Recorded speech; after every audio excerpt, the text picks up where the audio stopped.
Welcome back to News Weekly. Now, Pakistan's going through some difficult times. No one doubts that.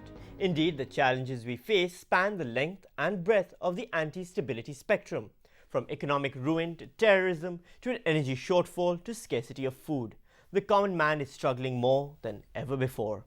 Which is why it's important that we have a democracy. For in a democracy, the politicians we vote for will work diligently to ensure that our needs are met. Or at least that's the theory. Apparently, in Punjab, there are no more problems. Yes, that's right, all of Punjab is now safe from any and all threats and is enjoying a level of prosperity and utopian harmony that even Switzerland envies. It must be, right? I mean, why else would Law Minister Rana Sanaullah Khan decide that nothing is more important than pictures from Governor of Punjab Salman Taseer engaged in, quote, immoral activities? Private pictures of Mr. Taseer at a dinner and at Mehndi dance functions have circulated through Punjab, with Rana Sanaullah calling for Governor Taseer to resign from his post. Because really, there is nothing else for the law minister to do in Punjab. There mustn't be, right? All law-related issues have to have been solved if this is the biggest issue he can come up with. Mr. Taseer has responded by saying the pictures were over 2 years old and private. The PPP has come to Governor Taseer's aid, criticizing the PMLN and saying their coalition party has a long history of indulging in such immoral politics. The statement has effectively put the PPP above such petty mudslinging. Oh, and then the PPP Federal Council member, Matloob Warech, demonstrated that just how far above such petty behavior the PPP is by saying, "But we do not want to fight," and then added that after the book, My Feudal Lord, another book, My Industrial Lord, must be written. Ouch! Zing! Oh yes, he did! Man, you gotta love politics. No, really, you have to, otherwise you would hate it. But all is not lost for the coalition partners. The PPP and PMLN took out some time from the mudslinging to hold a rally together, holding hands and chanting slogans in praise of the PPP in front of the Assembly and then the Governor House. Because there's nothing else to do in Punjab except to hold rallies to show support for the party that is currently in power. Of course. Man, I wish I lived in Punjab. Al-Qaeda notwithstanding, it seems that the ascension of President-elect Barack Obama has inspired everyone. Even our own President Asif Ali Zardari has found it a source of inspiration. In a speech, he praised the soon-to-be President of the United States. We've seen a change in the world. एक दुनिया में एक change आ गई है with the new president of America. Obama के आने से एक नई लहर आ रही है, एक नई लहर ऑफ होप आ रही है. तो हर इशू को, हर प्रॉब्लम को अब मुझे लगता है कि मैं ऐसे इंसान से बात करूंगा, ऐसे लीडर से मैं बात करूंगा जो सोचता है, जो समझता है और सोच की समझ की सोच तक जा सकता है. Ouch. Was that an indirect criticism of still President George W. Bush? No wonder Bush has been feeling so down lately. Even the leaders of the G20 summit were ignoring him. So first, I want you to look at this video, all right? It seems almost sad. Look at this. This is the President of the United States walking out on stage to take a picture with world leaders, invited to the G20 summit over the weekend. Look at him. And he seems like the most unpopular kid in high school that nobody liked, you know, the one with the cooties. Everybody's shaking hands, but he walks in and nobody's shaking his hand and he's not shaking anybody's hand. So inspired was President Zardari that he even took notes from Obama's election night speech.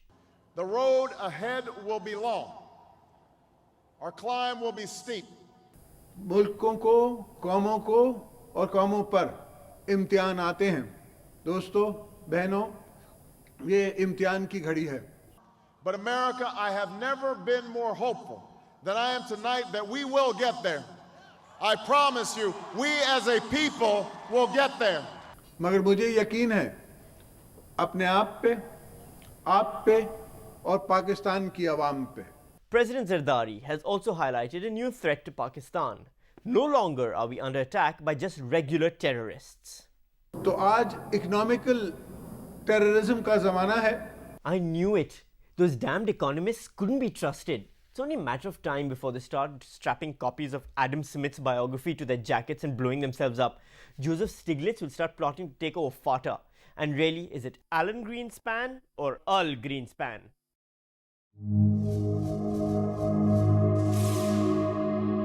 You ever ever look around you and think, man, there just aren't that many crazy Muslims around anymore?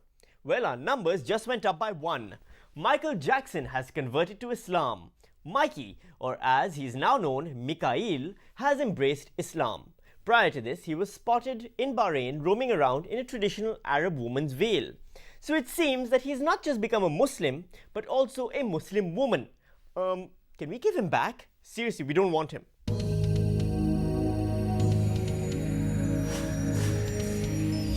Still broke? The economic hardships got you down? Well, Dubai laughs at you. That's right, the city that laughs in the face of not just the financial meltdown, but also good taste and basic compassion and the suffering of your fellow man, has spent £13.5 million on a grand opening for its newest gaudy exercise in aesthetic terrorism. The price tag of the event even shocked Saul Kerzner, the South African billionaire who built the hotel and now claims, if I had to do it all over again, I might do it recognizing the fact that we're living through a bit of a tough economic environment. Rooms at the hotel can cost up to £35,000 a night in the luxury suite. Other facts about the hotel are that 58,000 kilometers of steel bars were used in the hotel's construction. It's equal to 64 Wembley pitches in size. And when there is a swimming pool, it'll be filled with poor people's tears.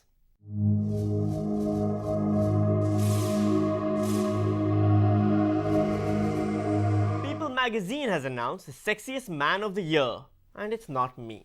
Apparently those hacks over at People magazine were bribed into giving the award to Australian actor Hugh Jackman. Whatever. And this despite the photos of me that I leaked to the press. Man, look at my abs.